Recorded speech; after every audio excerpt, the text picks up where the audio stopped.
A lot of people have concerns that if they get a second citizenship, or even if they move overseas for too long, they may end up losing their current citizenship. Today I'm going to dispel the myths and tell you how to avoid losing your citizenship.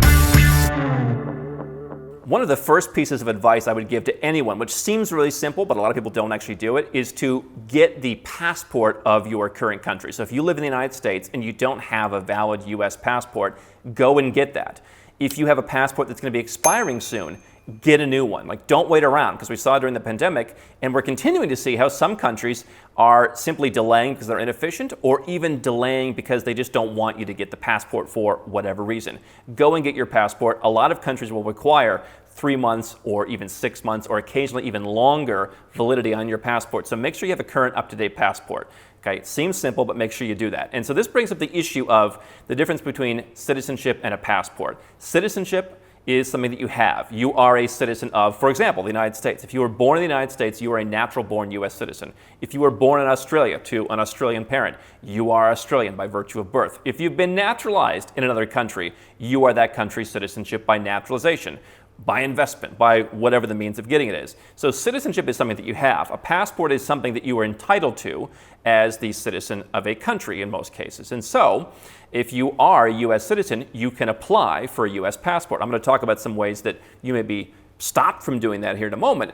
But simply not being able to get a passport or not having a passport doesn't mean that you're not a citizen, okay? And so a lot of people might have two citizenships, right? They may have lived in Brazil at some point. We had a recent client. And then they moved and they became Canadian in this particular case. And they have a Canadian passport because they're a Canadian citizen. And they somehow think that lost their Brazilian citizenship because they haven't had the passport in a long time. That's not how it works. You can be a citizen and not have a passport. I just happen to think that every country you're a citizen of, you want to have a valid passport, unless you're me and you have so many passports, in which case you're just like, that one expired, who cares? Anyway, who am I? I'm Andrew Henderson, founder of Nomad Capitalist, and we are a boutique consulting firm that helps 7- and 8-figure entrepreneurs legally go where you're treated best. You can learn everything that means at nomadcapitalist.com, and if you want to learn introductory strategies, you can obviously watch our videos and episodes here, and you can also join us at our live event called Nomad Capitalist Live. That's open to absolutely everybody. So let's talk about how to avoid losing your citizenship, because one of the myths that I hear is if I live overseas for too long, they're going to just cancel my citizenship. That's not how it works. And so if you're a natural-born citizen of a country, you generally can't lose your citizenship unless you're going to go and commit some kind of expatriating act. Maybe it may be joining a foreign military or fighting for an enemy power, or simply, in a few cases, countries that don't allow dual citizenship, being naturalized in another country. Or let's say you're Japanese or Dutch or something like that. You may hold dual citizenship as a child in a situation like this, and then you've got to choose at a certain age, like 18, which one you want to keep, and depending on the country, that they may take it from you if you don't choose in a certain period of time. But generally speaking, for most people, including pretty much all Westerners, if you are a natural-born citizen of a country, you're not going to lose that. And you're certainly not going to lose it by going and living overseas, okay? If you're a naturalized citizen, generally the reason someone would lose a naturalization is due to fraud. And so you saw this, for example, during the Trump administration in the United States. There were articles about how they were going back through people's files and finding things that people may have misrepresented in their citizenship applications. You saw that historically people who were war criminals from World War II, who didn't disclose when they became naturalized citizens of the United States that they were a war criminal. And it's like, okay, well, you lied, and so we're kicking you out. And what I understand is there are actually certain questions on some countries' citizenship applications, such as the United States, where, like, are you a terrorist? Who's going to say, you know what, you got me, I'm a terrorist? But the idea is, if they later figure out that you're a terrorist, they're like, well, but you said you're not a terrorist, so out you go, right? You lied. Same thing with what we talk about here, citizenship by investment. If you lie in your citizenship by investment application and they find out you're in breach of the contract, right? Sure, you paid $100,000, but you didn't hold up your end of the bargain. And so that's why having a clean record and being the goody two-shoes we talk about here is so important when it comes to getting citizenship, because if you want a second one, you can have a lot easier time if you've got a clean profile. So living overseas, right, traveling for too long, that's not an issue. Now, U.S. green card holders, for example, are supposed to be living in the United States. Certain countries, like the United States, want their permanent residents, that's what a green card is, to be people are actually living in the country. Other countries, like Mexico, for example, don't necessarily require their permanent residents to be there. Or Colombia, for example, might want you to go one day every year or every 2 years in some cases. And so you want to understand if you're a resident or a permanent resident of a country, you're going to have different criteria. But as a citizen, that is something that you have. It's not generally something that can be taken away from you. And so simply living overseas won't change that. Not having a passport for a certain period of time won't change that, right? I mean, think about it. You've lived in the United States your entire life. Even if you've never had a passport, does that mean you're not American? No, it just means you don't have a document evidencing that you can travel. And so understand that and don't worry about that in general. Just don't become a terrorist and don't do that. And so just being gone is irrelevant. I know people who've lived overseas. A friend of mine lived in the Philippines for like 25 years. Never visited the U.S. once. Never even came back for a holiday. Came back to move full time a couple of years ago. And he said he came back. The guy said, "Welcome home." Right? Obviously, he had to get a new passport at one of the consulates or maybe the main embassy in Manila. But they did that. He had an up-to-date passport. He used that for whatever international travel he did. No problems. Now, let's talk about what the government can do with the passport itself, right? Because, again, very hard to take away someone's citizenship. However, they can restrict your ability to get a passport. And so the U.S., as we've talked about for years, has a law that says if you have a $50,000 delinquent tax obligation, the IRS can instruct the State Department to either cancel your passport or fail to issue you a new one. And so, as I always say every time we talk about this, you should pay your taxes. If you don't want to pay U.S. taxes, find a way to legally either reduce them as a U.S. citizen living in Puerto Rico overseas, or you can go the full 9 yards and you can expatriate. But if you're going to live in the United States, you're going to have tax and you're going to have reporting and you're going to have regulatory obligations. You should comply with those. What I've also said is it does open the door for the fact that there are ways that you can not get a passport. You would think that a country like the United States has a pretty long arm around the world that it could find people who owe them money, or it could track people down.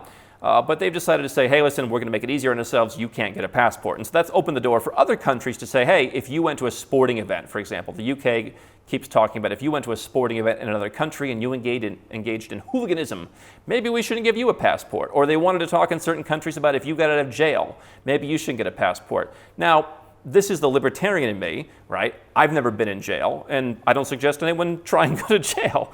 I'm against jail, and I'm against crime. But doesn't it kind of say, like, if you're a citizen, that is a status that you have. And so why don't we let other countries decide if someone with a criminal record is eligible to come in?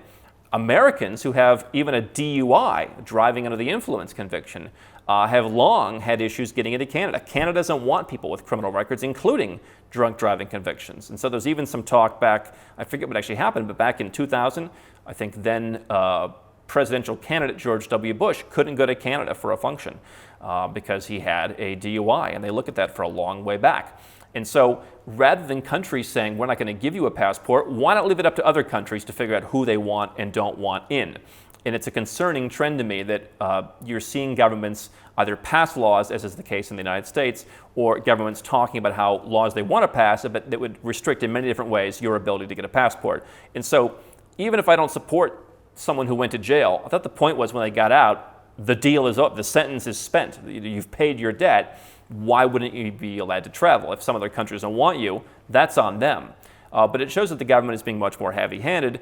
And so, theoretically, if you look at some countries in the world, there's things that you and I would take for granted that are a crime in those countries. And so would you want those citizens to be stranded in their country without a passport, without the ability to travel, in violation of every international charter that people can leave their country and return whenever they want?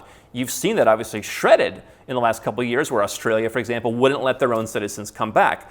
But governments, I think, are trying to make it harder, particularly in the West, to actually get a passport. I'm not saying it's going to apply to most people, but I'm saying it's a concerning trend. Now, governments, again, cannot cancel your citizenship except for some of the more rare exceptions. And you've seen a number of headlines, perhaps in recent years, where someone was naturalized in Australia, or even in some cases born in Australia or the UK or countries like that, but they have Iraqi descent or Syrian descent, and so they went and joined ISIS. And so the big question has been, well, what happens? These people are our citizens. Can we revoke their citizenship? And there's been situations where it's like, okay, if they have another citizenship, right? Obviously, you'd much rather be, as frustrating as it is, what Australia has done, you would rather have an Australian passport than a Syrian passport. At least as an Australian, you could go and go to the Caribbean and get a new passport. I mean, Syrians are restricted from even doing that kind of stuff in many cases. Or Iranians have a lot of restrictions, right? So you'd rather be Australian, all things considered, than Iranian, because at least you could fix the problem. But hey, he has some other citizenship, cancel Australian and leave him with that. Even in some cases, I think, where there wasn't actual naturalization fraud, it's just, hey, we don't want this guy as a citizen. And so there's been questions about that. Now, again, is that extreme? Of course it's extreme. And of course, I would hope none of us are in that situation. But it opens the door, right? I asked a lawyer once, I said, can someone's citizenship in this country be canceled? No, once it's done, it's done. Well, except the president if they think that you're really a threat. Well, doesn't that kind of open the door to, what could happen in the future? And you've seen in some Western countries, you've seen in the world recently, the rise of authoritarianism. What if an authoritarian says, hey, everyone who's done this, we don't like them, we cancel their citizenship? Is that getting extreme? Potentially. Is that the number one driver of why you should get a second passport? Probably not. So if you're not committing naturalization fraud, if you're not getting a citizenship by investment and lying, Malta, by the way, who has a citizenship program, you can get it in about 18 months, they are now doing a 5-year look back, so you have to be clean. Some of the Caribbean countries have it sometimes said, if you commit a future crime, they might look at, we don't really want this person. So again, don't get involved in ISIS, don't commit crimes, and probably you'll be fine. But the challenge is, again, could you lose your ability to get a passport?